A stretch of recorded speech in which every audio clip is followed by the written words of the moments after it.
I saw visions, memories that weren't mine, crashing into me like a tidal wave, a white hospital room, my mother sobbing into my father's chest, a doctor's voice heavy and final.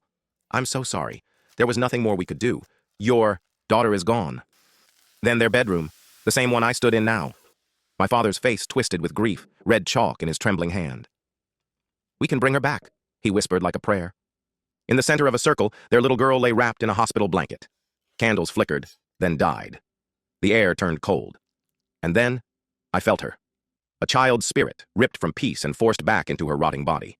She was conscious, aware, but trapped, unable to move, speak, or die. She grew older in her mind, decade after decade, locked inside that shell. The only thing she could do was knock. Knock on the walls of their bedroom, hoping someone would hear. And then, I heard.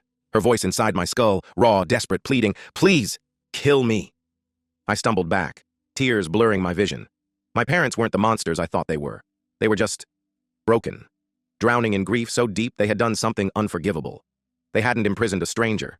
They had imprisoned their own daughter. And now, she was my sister. There was only one thing I could do.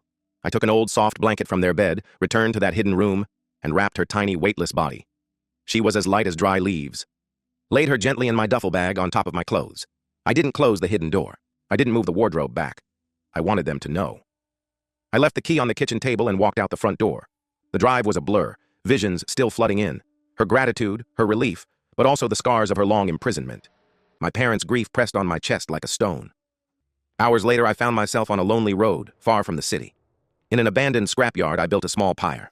I unwrapped her one last time, whispered an apology, for my parents, for my ignorance, for her stolen life, and laid her down. A match. A spark. The flames rose and I watched her prison turn to ash. I cried for the sister I never knew.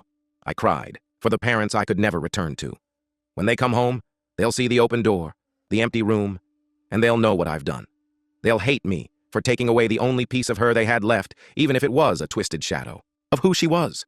I freed my sister and destroyed my family, and I will carry both truths for the rest of my life.